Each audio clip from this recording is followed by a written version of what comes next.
तहरीक इंसाफ के लोग कैसे जाकर वोट मांगेंगे, क्योंकि अभी से ये सिलसिला शुरू करना होगा। इस वक्त तो हर कोई पेट्रोल की बात करेगा, महंगाई की बात करेगा, और बल्दियाती लेवल पर उनके लिए लोगों को मुतमईन करना निहायत मुश्किल हो जाएगा। असल इशू ये है कि पंजाब में पीटीआई बहुत सारे ग्रुपों में बटी हुई है। जो अखराजात में इजाफे हो जाते हैं वो वापस नहीं होते। सब्सक्राइब करें और बेल दबाएं ताकि कोई खबर रह न जाए।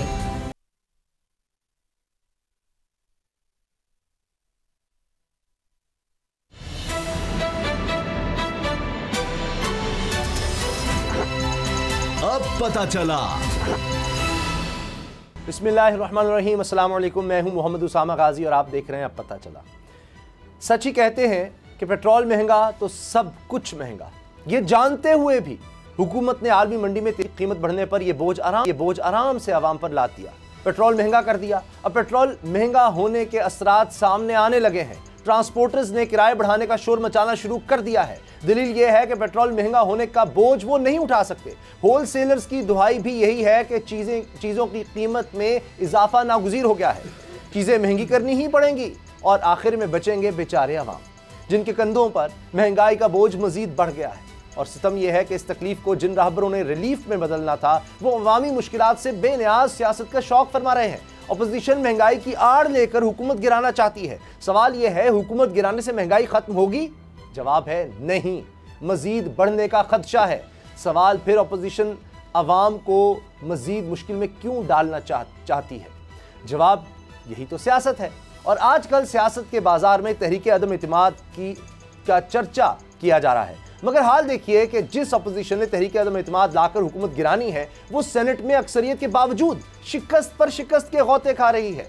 इसलिए हुकूमत को यकीन है कि वो तहरीक अदम इत्मीनाद के वार को भी नाकाम बना देगी। लेकिन फिर भी खतरा तो है, क्योंकि वज़ीर आज़म को पता है कि इनके इक़्तिदार की कुर्सी रेत पर पड़ी है। क्योंकि सियासत में इत्तेहादी बस अच्छे वक्त के इत्तेहादी होते हैं। इसलिए हुकूमत ने इत्तेहादियों को मजीद नवाजने के लिए काबीना में तौसी का फैसला किया है। इत्तेहादियों को मजीद वजारतें मिल जाएंगी और हुकूमत को अपनी मुद्दत पूरी करने का मौका।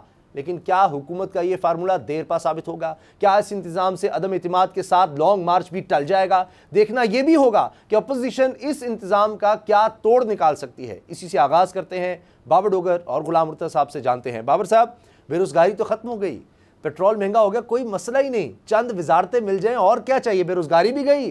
और इसका मतलब यह है कि जब भी अपोजिशन आगे आती है और कुछ हो ना हो, इत्तेहादियों के बारे नहीं आ रहे। देखें, उसामा साहब प्राइम मिनिस्टर लाहौर आए थे और वो उन्होंने पीटीआई यहाँ पर मुशावरत की पीटीआई के लोगों से, और लोगों से मिले भी हैं, एमपीए से भी मिले हैं, जिसमें सरगोदा डिवीज़न है, डीजी खान डिवीज़न है, भावलपुर डिवीज़न है, वहाँ की एमपीए से मिले। असल इशू ये है कि पंजाब में पीटीआई बहुत सारे ग्रुपों में बटी हुई है। जहांगीर 3 ग्रुप है, उनके पास 23-24 एमपीएज हैं। 10-12 एमपीएज जो हैं वो independent parliamentarian supremacy for the parliament एक ग्रुप बना हुआ है, उसमें 10-12 लोग हैं। इस तरह से और भी टुकड़े हैं और नाराज़गियाँ बहुत शदीद हैं। कुछ के गिले चीफ मिनिस्टर से हैं, कुछ के गिले प्राइम मिनिस्टर से हैं। अब नून लीग अगर या अपोजिशन जो अगर अदम इत्मीनाद की तहरीक लेके आती है, अगर चौधरी उनके साथ नहीं भी मिलते तो इसके बावजूद, मैं आपको बड़े दावे से, बड़े क्लेम से कह रहा हूँ, मेरी बहुत सारे लोगों से बात हुई है जी, इसके बावजूद पीटीआई शदीद ख़तरे में। अगर पंजाब में अदम इत्मीनाद आती है तो बहुत सारे ऐसे लोग हैं जो डायरेक्ट नून लीग के साथ राब्ते में हैं, बहुत सारे ऐसे लोग हैं जो जहांगीर 3 के थ्रू नून लीग के साथ राब्ते में हैं, बहुत सारे ऐसे हैं जो इंडिपेंडेंट ग्रुप के थ्रू नून लीग के साथ राब्ते में हैं, और कुछ ऐसे लोग हैं साउथ पंजाब से जो प्योर पार्टी के साथ राब्ते में हैं। ठीक, तो मैं ये कहना चाह रहा हूँ कि अगर नून लीग अदम इत्मीनाद की तहरीक लेके आती है तो हुकूमत के लिए मुश्किलात बहुत बढ़ जाएंगी पंजाब में। इस चीज़ की असेसमेंट जो है इमरान खान साहब को भी है। मैं कई दफ़ा कह चुका हूँ कि पंजाब में कोई ऐसा बड़ा पावरफुल फिगर नहीं है पीटीआई के पास जो सारी पार्टी को इंटैक्ट रख सके। वज़ीर आला उस्मान बुज़दार साहब जो हैं उनसे बहुत सारे लोग नाराज़ हैं। उन बहुत सारे ऐसे लोग हैं जो डेवलपमेंट के फंड जिनको नहीं मिल रहे, जिनके कोई ना कोई छोटे मोटे इश्यूज़ हैं जिनको हल नहीं किया जा रहा, उस्मान बुज़दार उनसे मिलते नहीं हैं, तो लोगों की नाराज़गियाँ बढ़ रही हैं। सर, वो पीपल्स पार्टी के एमपीए से तो मिल लिया उन्होंने, बल्कि उन्होंने पहले कहा था कि मैं वक्त मुख्तस कर दूंगा सिर्फ पार्लियामेंटेरियंस के लिए। गवर्नर पंजाब जो हैं वो खुद मायूस हैं और उनके पास उनके और समाअत बुज़दार के कोई ऐसे आइडियल ताल्लुकात भी नहीं हैं और उनके पास कोई ऐसी अथॉरिटी भी नहीं है कि वो लोगों को अकोमोडेट कर सकें। तो वो खुद भी चूँकि खुश नहीं है, तो इसलिए पीटीआई जो है पंजाब में बहुत हिस्सों में बटी हुई है। अब ये जो नाराज़ ग्रुप हैं वो सारे कुछ ना कुछ मांग रहे हैं, उनको खुश करने के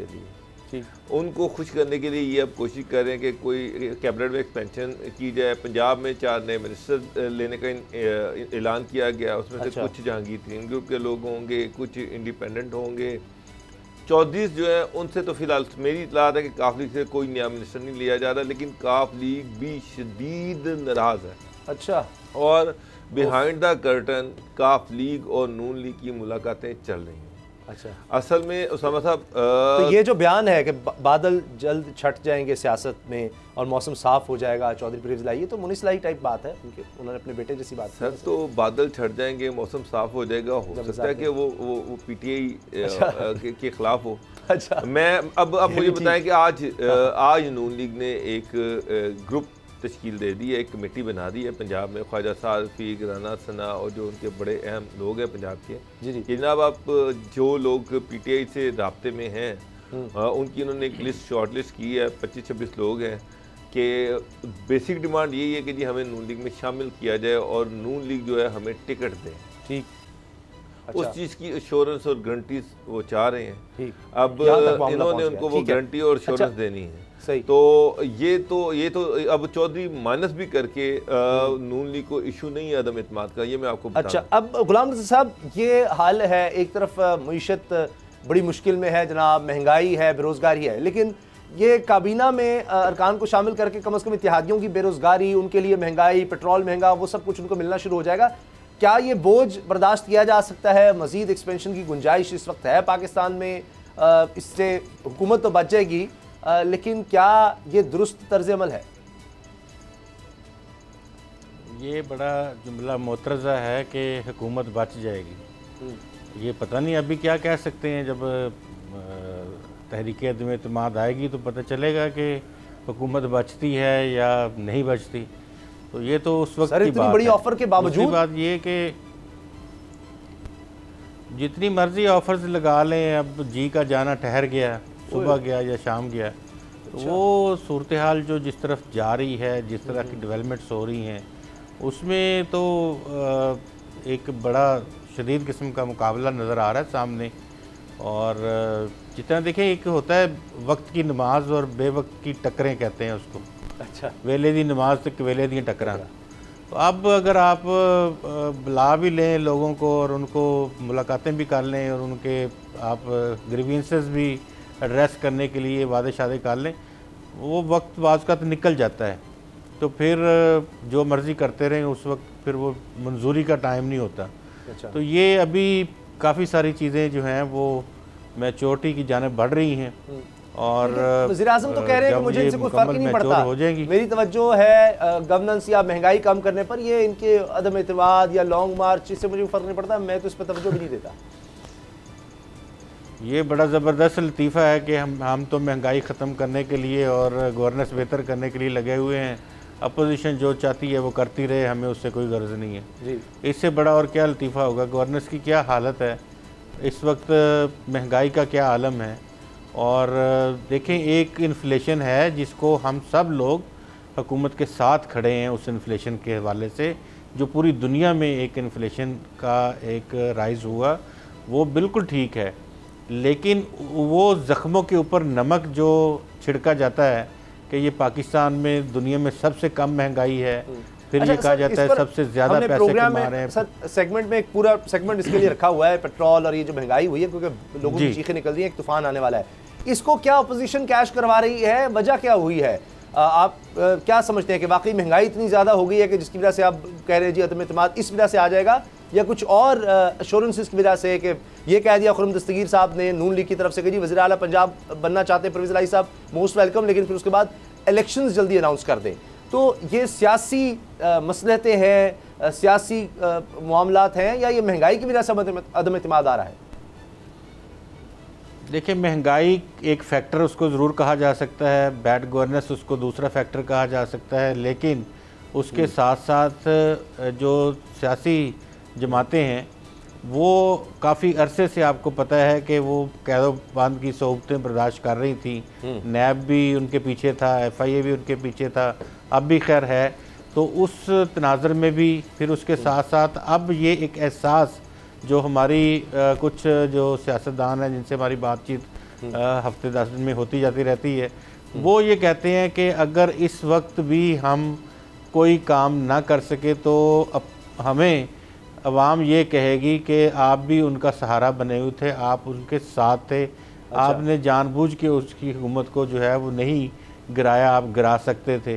तो इस तरह की सूरत हाल में स्ट्रेटजी बनाई गई है। में भी बिल्कुल ऐसी वजूहत होती थी, 3 लोग हैं या करप्शन या कोई ना कोई वजह होती थी।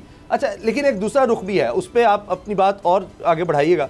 पहले बाबर साहब, कि आप दोनों की बातों से तो लग रहा है कि बड़ा ये स्ट्रॉन्ग है, और सही बात भी होगी, वरना क्यों ये कहा जा रहा है कि जी हम 2 हफ्तों के अंदर अंदर वजारतें बढ़ा देंगे। फवाद चौधरी साहब कह रहे हैं, कुछ तो है जिसकी वजह से वो ये बात करने पर मजबूर हुए हैं, उनको भी कुछ नज़र आ रहा है।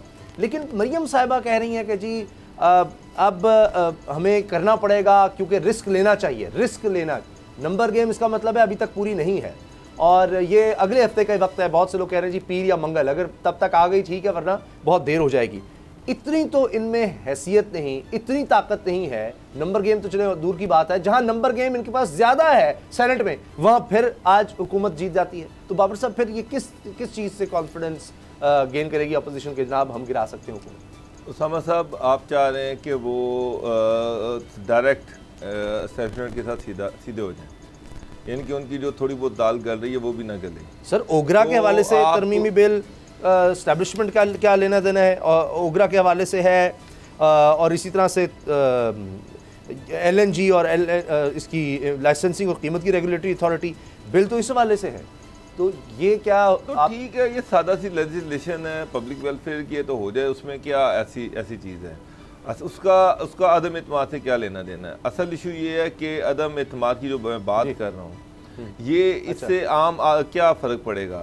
असल चीज़ जो है वो है आम आदमी, आम अवाम, और असल चीज़ जो है वो है कि जो पीछे लोग बैठे हुए हैं, पीछे जो डोरियाँ हिला रहे हैं, उनको उनके सिग्नल्स, तो सिग्नल तो मुझे जो लग रहा है सिग्नल तो हैं। मेरी जो बहुत सारे PTI के अंदर लोग हैं, बहुत सारे जो ग्रुप्स हैं, मेरी उनसे जो बात हो रही है, इससे तो लग रहा है कि सिग्नल्स हैं, और ओपनली PTI के अंदर बातें हो रही हैं। चौधरीज़ और नून लीग के जो राबित हैं वो बढ़ रहे हैं, वो ऐसे ही नहीं बढ़ रहे, कहीं ना कहीं से इशारे हैं। तो ये दोनों पॉलिटिकल पार्टी एक दूसरे के बहुत करीब आई हुई हैं। आप टाइम देखिएगा, सिर्फ इंतज़ार ये हो रहा है कि जो सारी चीज़ें हैं, जो सारी के अदम एतमाद किस तरह से लेके आनी है, उसके बाद कहाँ से लेके आनी है, नंबर गेम, उसके बाद आगे क्या आना है, क्या गवर्नमेंट बननी है, गवर्नमेंट कितना अर्सा चलेगी, इलेक्शन किस तरह से, वज़ीर आज़म कौन होगा, ये बाद में डिसाइड होगा अदम एतमाद के बाद। सर, ये चीज़ें डिसाइड होनी है ना अब। अच्छा, ये चीज़ें डिसाइड होनी है ना। अब पार्टी और नून लीग दोनों लगे हुए हैं। अच्छा। दोनों के राब्ते हैं, राब्तों के बाद असल जो इश्यूज हैं वो डिस्कस होने हैं। उसामा साहब, टाइम मार्च का है, ये मैं आपको बता दूं। मार्च का महीना बड़ा अहम है। मार्च में देख लीजिएगा, जो भी अदम एतमाद आनी है वो मार्च के अंदर आ जानी। अच्छा, सही। और ये चाहे पीपल पार्टी के लॉन्ग मार्च के फौरन बाद आ जाए, या नून लीग के लॉन्ग मार्च 23 मार्च के बाद आ जाए, ठीक है। लेकिन मार्च के अंदर अच्छा, आर या पार मार्च में होना है, आर या पार मार्च में होना है। हो सकता है कि OIC का जो इजलास हो रहा है जी उसके फौरी बाद आ जाए। अच्छा, तब तक की मोहलत वो दे रहे हैं। आर या पार बड़ा मशहूर हुआ जुमला मरीम साहिबा का। अब उन्होंने क्या कहा है हुकूमत की रुखसती के हवाले से, देखिए। बड़ी अच्छी बात है कि मरियम ने गुलाम साहब के, वो जब अवाम कहेंगे हमें कि जब हम तकलीफ़ में थे तो आप कहाँ थे, तो ये बता सकते हैं कि जी हम तो 3.5 साल, बल्कि शायद लग तो ये रहा 5 साल ही हम तो सड़कों पर रहे। मौलाना के से शुरू करके हमने 10-12 दफ़ा तो हुकूमत गिराने की कोशिश की, हर दफ़ा हम नाकाम हुए। आर या पार, कभी लाहौर का जलसा, तो वो बड़ी बातें गिना सकती हैं। तो अब ये अगर इस दफ़ा भी हुकूमत गिराने में नाकाम रहते पिछली 8-10 दफ़ा की तरह, तो फिर तो 1.5 साल आराम से इमरान खान साहब गुजार सकेंगे, या उसके बाद भी 2-3 तहरीकें रहती हैं? नहीं, फिर तो जाहिर है कि फिर ये 1.5 साल नहीं, फिर अगले 5 साल भी खान साहब इधर ही होंगे, और पता नहीं अवाम फिर किधर होंगे, वो अल्लाह बेहतर जानता है। लेकिन ये मैं आपको बताऊं कि 3 लोग हैं, मरियम को भी नहीं पता कि क्या हो रहा है और कौन पॉलिटिक्स कर रहा है, कितनी पॉलिटिक्स कर रहा है, क्या फ़ैसला होना है, ये ना मरीम नवाज़ को पता है, ना मियाँ शहबाज शरीफ को पता है जी। ये 3 लोगों के दरमियान बात है। आसिफ अली जरदारी साहब हैं, मौलाना फजल रहमान है और नवाज शरीफ। 3 बंदों के दरमियान सारी चीज़ें फाइनल हो चुकी हैं। नहीं, नून लीग के सदर साहब को कुछ नहीं पता, शहबाज शरीफ साहब को। ये आप अगर तो ये टॉन्ट कर रहे हैं तो बिल्कुल उनको ये उनको नहीं पता है। सर मैं तो एक सवाल पूछा है, अगर आप कहते हैं कि वो सदर हैं और ये हैं और वो हैं, जी 3 लोगों के दरमियान है ये। आपको मैं बताऊं कि मियां नवाज शरीफ और आसिफ अली जरदारी और मौलाना फजल रहमान तहरीक अदम एतमाद कब लेके आनी है, राब्ते किस हद तक मुस्तनद हो गए हैं, कितने वोट इकट्ठे कर लिए गए हैं, क्या होगा, किस तरह से होगा, कितना टाइम दिया जाएगा, और ये ग्रीन सिग्नल सारा ये तीनों लोग जो हैं 2 पाकिस्तान में मौजूद हैं, 1 लंदन में है, तो ये पाकिस्तान वाले डिसाइड करते हैं। सब कहते हैं ये 2-3 दिन से ज्यादा इकट्ठे नहीं रह सकते। वक्त तक तो अगला वज़ीर आज़म अदम एतमाद के बाद ज़ाहिर है किसी को तो लाना है। ये भी मैं बताऊं कि आखिर वक्त तक ये गेम ओपन नहीं होगी और ये भी बातें मुकम्मल हो चुकी हैं, आपस में बातचीत कि किसको लाना है, कितने वक्त के लिए लाना है। अच्छा। और क्या करना है, क्या 1.5 साल का सेटअप बनाना है या 3 महीनों का सेटअप बनाना है और उस 3 महीनों के दरमियान क्या करना है। तो ये सारी चीज़ें डिस्कस हो चुकी हैं और इसमें कुछ ना कुछ चीज़ें, ज़्यादातर चीज़ें बल्कि इसको कह सकते हैं 80-90% तीनों रहनुमाओं के दरमियान फ़ाइनल हो गई हैं। अब तो वो बिगल बजने का वक्त है कि कब वो अनाउंस करते हैं और कब आगे जाके वोटिंग और दीगर तरीक़ाकार जो हैं वो शुरू हो जाते हैं। तो ये कहना कि भी ये अवाम को ये बताएंगे, अवाम को वो बताएंगे, अवाम भी आजकल हमसे ज़्यादा इन्फॉर्मेशन रखते हैं, उनको भी पता है कि किस के कहने पे, किस की वजह से हुकूमत के ख़िलाफ़ अपोजिशन कुछ नहीं कर सकी गुज़िश्ता 3 सालों से।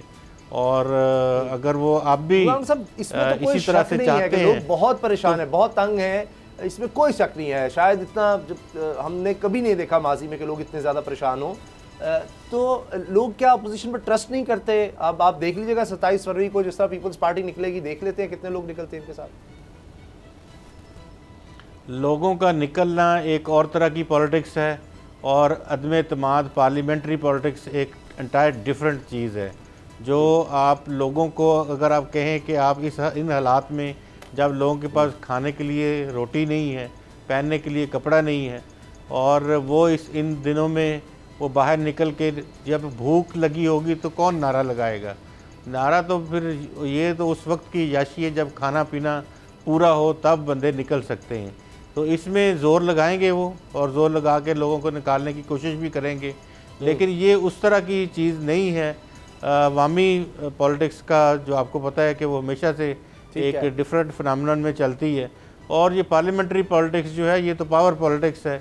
इसमें 3-4 आपको पता है कि वो मेजर सतून है, जी। वो फैसला करेंगे कि सियासी जमातों के लिए क्या जगह है या सियासी जमातों के साथ फैसले हो चुके हैं, टेक्नोक्रेट्स के लिए कौन सी जगह है। सही है। अभी सिर्फ छुपाए जा रहे हैं कि क्यों ना कोई डिस्टर्ब ना कर दे या इमरान खान साहब इत्तेहादियों को कुछ और लॉलीपॉप ना दे दें जिस तरह से अभी वजारतों का दिया जा रहा है। ब्रेक से पहले बाबर साहब शॉर्ट कमेंट। मरीम साहबा ने कहा जी साफ़ियों की तरफ अवाम देख रहे हैं कि हुकूमत गिराएं। अब ये वक्त आ गया, अब साफ़ियों की बात होगी। कभी कह रहे हैं जी हमारी तरफ देख रहे हैं, वरना पहले तो एस्टैब्लिशमेंट की बात की जाती थी। मरीम साहबा की तरफ से भी BBC को इंटरव्यू देते उन्होंने कहा था कि जी पहले इनको हटाएं फिर बात होगी। जरदारी साहब ने कहा मुझसे फार्मूला पूछते हैं तो मैं कहता हूँ इसको हटाओ तो फिर बात होगी। तो अब यानी अब साफ़ियों पर बात आ गई। उसामा साहब, साफ़ियों पर बात नहीं आई, आप चीज़ों को आउट ऑफ कंटेक्स्ट कर रहे हैं। आपकी इमरान खान साहब मोहब्बत है और सर, मैं तो बता आपको हर चीज़ जो है वो उनकी उलट लगती सर, है। मैं तो उनका ये जो साफियों को उन्होंने जो इसमें ऐड किया, मसला ये था कि जनाब मसला ये जिस तरह से महंगाई है, जिस तरह से मुल्क के हालात हैं, तो मीडिया जो है उस पर अपना रोल प्ले करे। मीडिया बताए कि क्या महंगाई हो रही है, क्या इम्पैक्ट आ रहा है, लोगों को असल सूरत हाल बताए। यही साफियों का रोल है। क्या हमने क्या जाके वहाँ पे वोट डालने? हम तो यहाँ पे बैठ के बोल ही सकते हैं ना। तो हमें लोगों को असल सूरत हाल बतानी है, असल जो पिक्चर है वो लोगों को दिखानी है। और वो ये है कि वो यही है कि इसमें हम अपना रोल प्ले करें। तारीख में रिकॉर्ड सतह पर चला गया है जी पेट्रोल। पाकिस्तान की तारीख में पेट्रोल कभी नहीं था, ये हकीकत है। और एक और हकीकत कि बल्दियाती इलेक्शन होने वाले हैं जी पंजाब में, उसके बारे में आपको बताएंगे ब्रेक के बाद।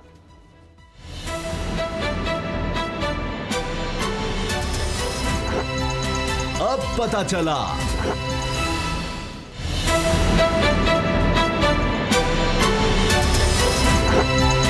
अब पता चला। नहीं जनाब, आखिरकार आबादी के लिहाज से सबसे बड़ा सूबा पंजाब, वहाँ पर बल्दियाती इलेक्शन होने जा रहे हैं 29 मई। शदीद गर्मी होगी और फिर ये इलेक्शन की गहमा गहमी होगी।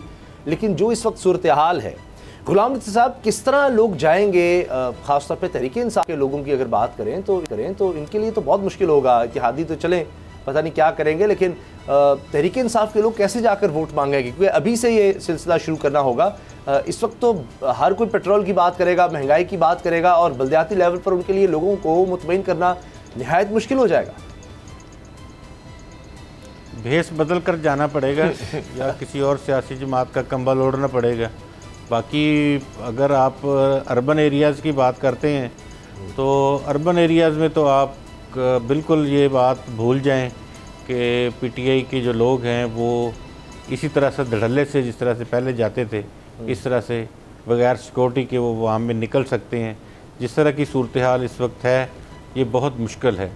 और बाकी जमातें, क्योंकि उनके पास तो अभी बहुत मवाद है और कभी इनकी अपनी स्टेटमेंट्स ही पाकिस्तान तहरीक इंसाफ के रहनुमाओं की, मियां नवाज शरीफ जिस तरह उनके ऊपर कहा जाता था और जिस तरह जरदारी साहब से कहा जाता था कि इनके अदवार में महंगाई, और फिर ये कहा जाता था कि पेट्रोल अगर बढ़ रहा है तो समझो कि वज़ीर-ए-आज़म चोर है, बिजली के बिल बढ़ रहे हैं। तो वो इस तरह की बहुत सी ऐसी बातें हैं, हम यहाँ क्या दोहराएं उनको। तो वो इनके अपने ही क्लिप्स, अपनी ही ज़बान से कही हुई बातें, वो बिलों का जलाना, वो कहना कि सिविल नाफरमानी चलाएं और बिल जमा न कराएं, तो ये इनके लिए अपना मवाद ही काफ़ी है। तो इस तरह की सूरत हाल में बल्दियाती इंतखाबात में जाना, अगर आप सही तज्ज़िया पूछते हैं तो हमें तो बिल्कुल ये बात अब से लगती है कि अगर तहरीक में एतमाद आ जाती है तो फिर उसके बाद कैसे इंतखाबात होंगे, बल्दियाती इंतखाबात किस तरह से होंगे। दो चीज़ें हैं मेन कि अगर बल्दियाती इंतखाबात होने हुए तो फिर जो जनरल इलेक्शंस हैं वो फिर 1.5 साल बाद ही होंगे। अच्छा। और अगर जनरल इलेक्शंस आने वाले होंगे तो बल्दियाती इंतखाबात नहीं होंगे, तो वो तो जाहिर सी बात है कि अगर मई में या जून में या इन बिटवीन कहीं पे जिस तरह पहले मई में हुए थे और फिर जून में हुकूमत ने संभाल के बजट पेश कर दिया था, तो इस तरह की अगर सूरत हाल होती है तो वो फिर अलहदा बात हो जाती है। तो ये सारी चीज़ें अभी फ़िलहाल अपोजिशन की तहरीक की जानिब ही हैं कि वो क्या करते हैं। आज एक और छोटी सी खबर है इसके साथ ही मैंने कहा आपसे वो भी जिक्र कर दूं। आज वज़ीर-ए-आज़म इमरान खान साहब ने बुलाया था सरदार अब्दुल क़य्यूम नियाज़ी साहब को। अच्छा। तो उनसे बड़े इस्तफ़सारात आज किए गए हैं क्योंकि उनके ख़िलाफ़ और कुछ शिकायत मौसूल हुई हैं वज़ीर-ए-आज़म इमरान खान साहब को कि उनके भाई और भतीजे जो हैं वो मुदाखलत कर रहे हैं मुख्तलिफ़ कामों में, और काफ़ी सारी अकरबा परवरी जो है वहाँ पे की जा रही है। तो ये शिकायत मौसूल हुई। उसके साथ साथ पार्टी के जो अरकान हैं उनकी जानिब से भी ये बताया गया कि वो अब्दुल क़य्यूम नियाज़ी साहब हमारी कहते बात नहीं सुनते, वो इत्तेहादियों के जो 2-4 लोग हैं उनकी बातें सुनते हैं। और ये फिर बुलाया गया अभी। तो एक तरफ तो ये कहा जा रहा था कि उनकी सरजनश की जाएगी, उनसे पूछताछ होगी कि आप ये क्या रवैया जो है वो आपने अपनाया हुआ है वहाँ पे। अभी तो जुम्मा 8 दिन हुए हैं आज़ाद कश्मीर हुकूमत को बने हुए, तो अभी से ये हालत है। खैर वहाँ के जो हलीफ जमाते हैं या इनके अपने लोग हैं उनका तो ये मुतालबा भी बन चुका है वज़ीर-ए-आज़म से कि अभी इनको तब्दील कर दिया जाए, बल्कि इनको फ़ारग ही किया जाए, इनको सरजनश ना की जाए, इनकी जगह बंदा लाया जाए। तो ऐसी सूरत हाल यानी कि अब अंदर से भी जहाँ भी आप देख लें, पंजाब देखें या केपी देखें या बलूचिस्तान ये देखें, आज़ाद कश्मीर, तो आपको ये लगता है कि अपने अंदर से भी पाकिस्तान तहरीक इंसाफ को बहुत सी मुज़ाहमत का सामना है। अच्छा। जिस तरह फरदौस आशिक़ साहबा जो हैं उन्होंने भी कहा कि पाकिस्तान तहरीक इंसाफ को अपने अंदर से ख़तरा है। तो ये बल्दियाती इंतखाबात तक पता नहीं पहुँचते हैं या नहीं पहुँचते, लेकिन ये जो कुछ भी हो रहा है अपने जो ओरिजिनल कारकुन हैं या जो डाई हार्ड लोग हैं उनको आप ये कहें इग्नोर करने की वजह से सारी चीज़ें हो रही हैं। इमरान खान साहब ने तो पूरी पार्टी को तहलील कर दिया था और यही कहा गया है कि बड़े जेन्युइन और वर्कर्स को डिज़र्विंग लोगों को टिकट्स दिया जाएगा, स्ट्रेंथ होगी। अब अगर बाबर साहब खैबर पख्तूनख्वा का देखें, वहाँ पर शिकस्त ज़रूर हुई, लेकिन अब शायद माहौल और ज़्यादा ख़तरनाक हो चुका है। पंजाब में बल्दियाती इलेक्शन आसान नहीं होंगे। समझ साहब, पंजाब में बल्दियाती इलेक्शन, मुझे ये लग रहा है कि पीटीआई सिर्फ वाहद पॉलिटिकल पार्टी है जो शायद बल्दियाती इलेक्शन का सोच रही है, बाकी पॉलिटिकल पार्टी सोच ही नहीं। मसलन नून लीग, मेरी बारहा नून लीग के लोगों से बात हुई, बहुत सारे लीडर्स से बात हुई कि भाईजान कोई कमेटी बनाई, क्या कर रहे हैं बल्दियाती इलेक्शन। उन्होंने कहा जी छड्डो परे बल्दियाती इलेक्शन हो, अदम एतमाद वाल देखो तुसी। तो नून लीग का तो कोई टारगेट नहीं है कि बल्दियाती इलेक्शन, उनका टारगेट ये है कि इमरान खान को हमने हटाना है और मई से पहले ही हटा देना है, तो वो तो टोटली फोकस्ड है। जहाँ तक पीटीआई की बात है, पीटीआई इनको कैंडिडेट्स ही नहीं मिल रहे पंजाब में। सबसे पहले लाहौर के मेयर के लिए इन्होंने मीटिंग की, कमेटियाँ बनाई, उसमें ये डिसाइड हुआ कि ना हमाद अजहर साहब जो हैं जो फेडरल मिनिस्टर हैं उनको लड़ाया जाएगा लाहौर के मेयर का इलेक्शन। अच्छा, हमाद अजहर ने एक्सक्यूज़ कर लिया, मदद कर ली कि जनाब मैं तो ये नहीं लड़ना चाहता। उसके बाद फिर इन्होंने सोचा कि कोई खातून यहाँ से लाई जाए। अच्छा। और डॉक्टर यास्मीन राशिद का नाम इस सिलसिले में लिया जाने लगा। उन्होंने भी मदद कर ली कि जी मैं ये इलेक्शन मैं नहीं लड़ना चाहती। जाहिर बात उसमें पैसा इन्वॉल्व है, सारा कुछ है, और जो हालात हैं, महंगाई है, वो आपके सामने है। उसके बाद फिर ये इतलात आई कि प्राइम मिनिस्टर जो हैं उन्होंने हमारे से कहा कि जनाब मेरी ख्वाहिश है कि आप लाहौर के मेयर का इलेक्शन लड़ें। लाहौर का मेयर का इलेक्शन अभी पहले फेज़ में नहीं है, लेकिन लाहौर के मेयर के लिए इनके पास कोई बंदा नहीं इनको मिल रहा। बाकी जो इजला हैं या डिस्ट्रिक्ट हैं जहाँ पर मेयर के इलेक्शन होने हैं, जहाँ कुछ तो काफ लीग के खाते में जाने हैं, पता नहीं अब वो क्या फ़ाइनल होता है। अगर अदम एतमाद की तहरीक पहले ही आ जाती तो काफ लीग किधर खड़ी होगी, ये सारी चीज़ें अभी देखने वाली हैं। तो फ़िलहाल मुझे तो पंजाब में बल्दियाती इलेक्शन के हवाले से पीटीआई में मायूसी है। अच्छा, उनको बंदे नहीं मिल रहे, और बाकी पॉलिटिकल पार्टी जो है वो अभी तक कोई इंटरेस्ट शो ही नहीं कर रहे। मतलब कल डेट आ गई मई की, 29 मई को इलेक्शन है। अब फरवरी जो है वो ख़त्म होने वाला है, मार्च अप्रैल मई 3 महीने पड़े हुए हैं सारे। लेकिन मैं ये देख रहा हूँ कि मैं लाहौर में या पंजाब में अभी तक इलेक्शन के हवाले से, बल्दियाती इलेक्शन के हवाले से कोई एक्टिविटी नहीं है। इसकी क्या वजह है? मुझे ये लग रहा है कि लोगों को उम्मीद नहीं है। लोगों का ख्याल ये है कि हो सकता है कि उससे पहले कोई बड़ी तब्दीली इधर हो जाए। अच्छा। और फिर ये कि बल्दियाती इलेक्शन जो है ये लेट हो जाए, बर वक्त ना हो सकें। अच्छा। मुझे तो ये लग रहा है, क्योंकि मैंने नून लीग इसमें बिल्कुल खामोश है, फिर पार्टी खामोश है। काफ लीग और पीटीआई की कुछ मीटिंग्स हुई हैं, चले काफ लीग उसमें इनिशली चौधरीयों के कुछ इतराज़ात थे, वो इतराज़ात जो थे वो पीटीआई ने दूर किए। उसके बाद जहाँ तक बात ये थी कि मुफ्ती इजला के जो मेयर खड़े करने हैं, उस पर इन्होंने एक कमेटी बनाई। कमेटी जो है अब बंदे ढूंढते फिर रही है और बंदा इनको मिल कोई नहीं रहा पीटीआई के अंदर। लेकिन गुलाम साहब, खैबर पख्तूनख्वा में जिस तरह से मौलाना फजलुर रहमान साहब को सीटें मिली हैं, उसके बाद उनको मोटिवेट होना चाहिए। ठीक है, नून लीग को नहीं मिली, पीपल्स पार्टी बिल्कुल ही वाइप्ड आउट नज़र आती है, तो अब तो इनको उस पर ज़्यादा तवज्जो देनी चाहिए। आपको लगता है कि इनको इतना यकीन है कि हुकूमत रहेगी नहीं, इसलिए इस तरफ नहीं जा रहे, और फिर ये बात में ना हो कहे कि जी हुकूमत भी तो इमरान खान तो वहीं का वहीं है, हमने ज़रा देर से दौड़ लगानी शुरू की। अच्छा, ये एक रवायत सी हो गई है कि पाकिस्तान में हमेशा बल्दियाती इदारे फुल स्विंग उस वक्त वर्किंग में होते हैं जब मुल्क में जमहूरियत नहीं होती। ये आप कर लें, तकरीबन जितना भी हिस्ट्री गुजरी है उसमें आप देखें कि मेजर आपको ज़्यादातर उस वक्त अदारे मिलेंगे जब मुल्क में जमहूरियत पूरी तरह से नहीं होगी। ठीक, तो सियासतदानों के अंदर एक फ़ियर मौजूद है कि जब अदालतों के ज़रिए से या किसी तरह के से भी बार बार बल्दियाती इंतखाबात की बात करवाई जाए, बल्दियाती इंतखाबात के लिए कहा जाए कि करवाए जाएं और बॉडीज़, लोकल बॉडीज़ बनाई जाएं, तो अंदर फियर्स हैं तमाम सियासी जमातों के अंदर कि इसके बाद पता नहीं क्या कुछ ऐसी चीज़ ना हो जाए।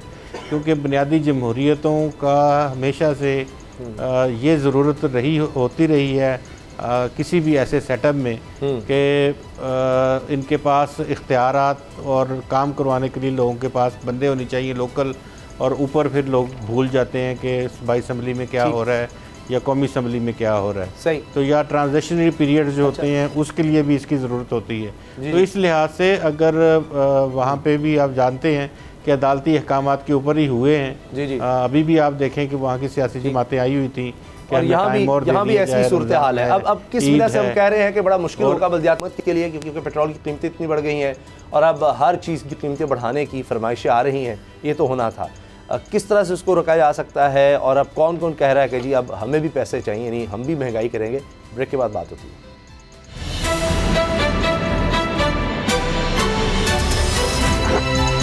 अब पता चला।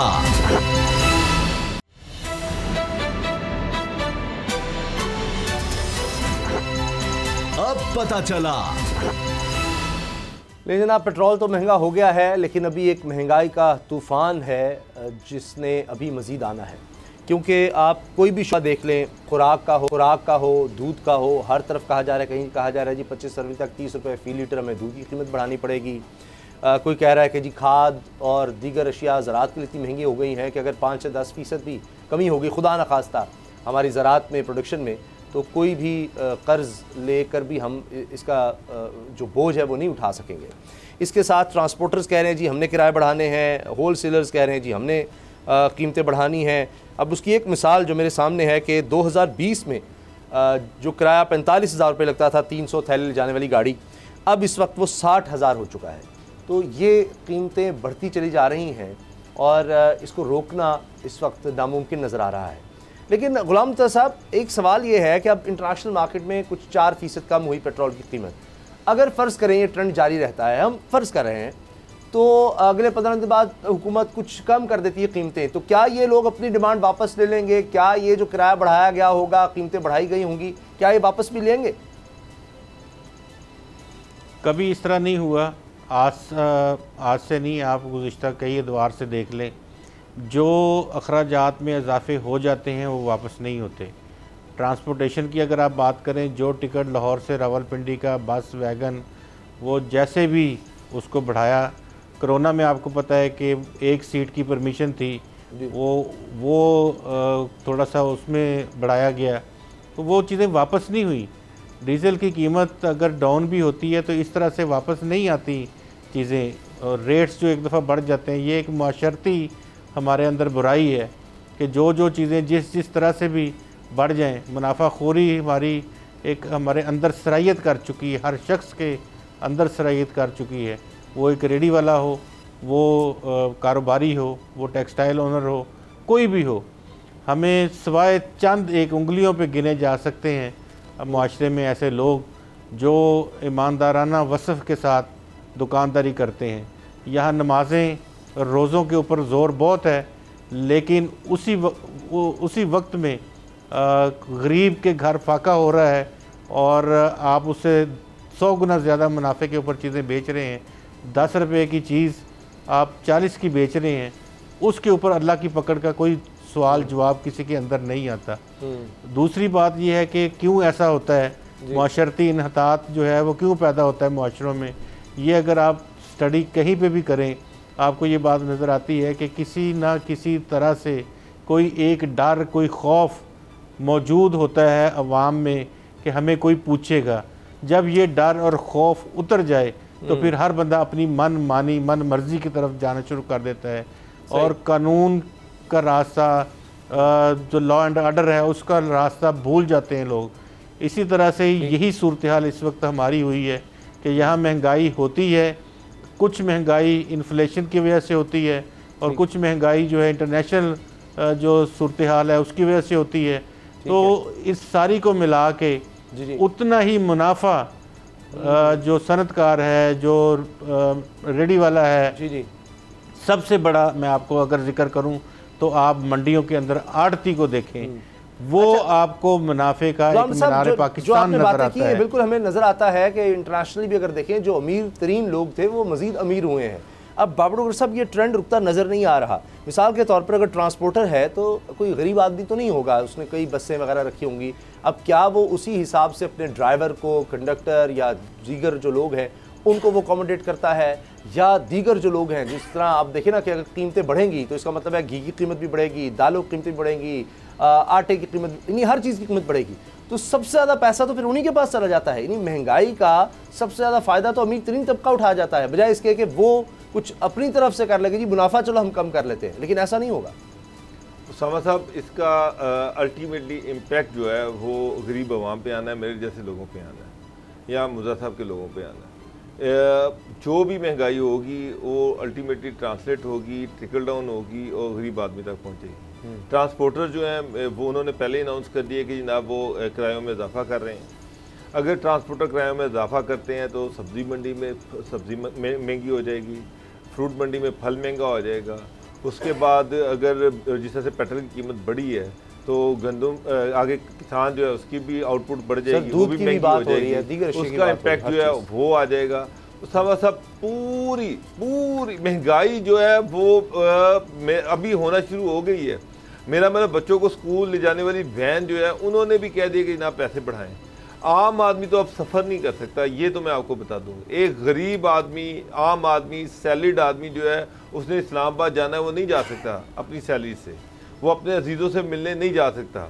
सैलरियों में तो इजाफा हो नहीं रहा, रोज़गार लोगों को मिल नहीं रहा, इंडस्ट्री लग नहीं रही, और महंगाई जो है उसमें इजाफा होता जा रहा है। और गवर्नमेंट के पास कोई प्लान नहीं है, कोई पॉलिसी नहीं है कि वो इस महंगाई को नीचे लेके आए।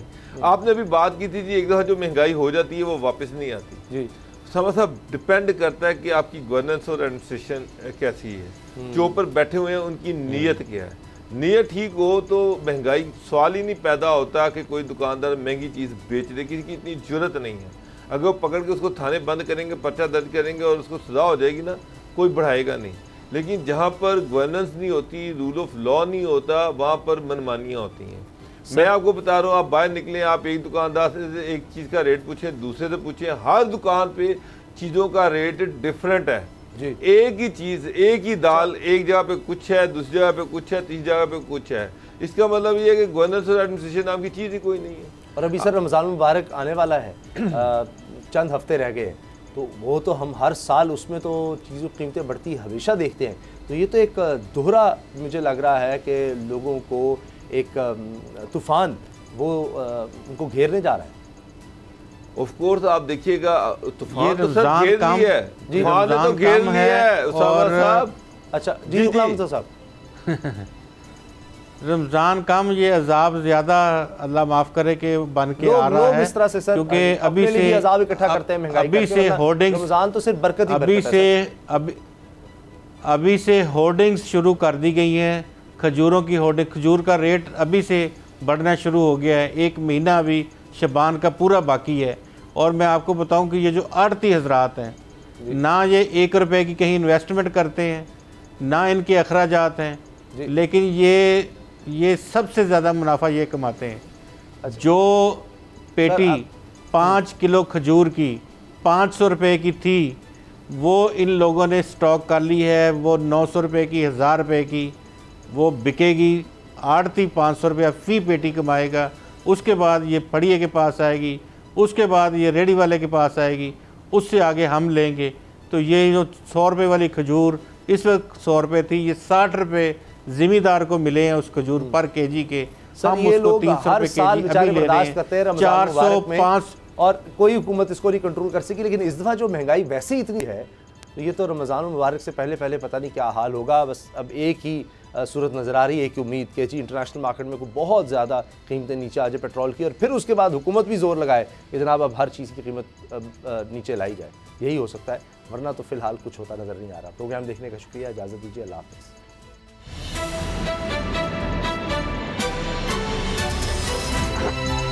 अब पता चला। सब्सक्राइब करें और बेल दबाएं ताकि कोई खबर रह न जाए।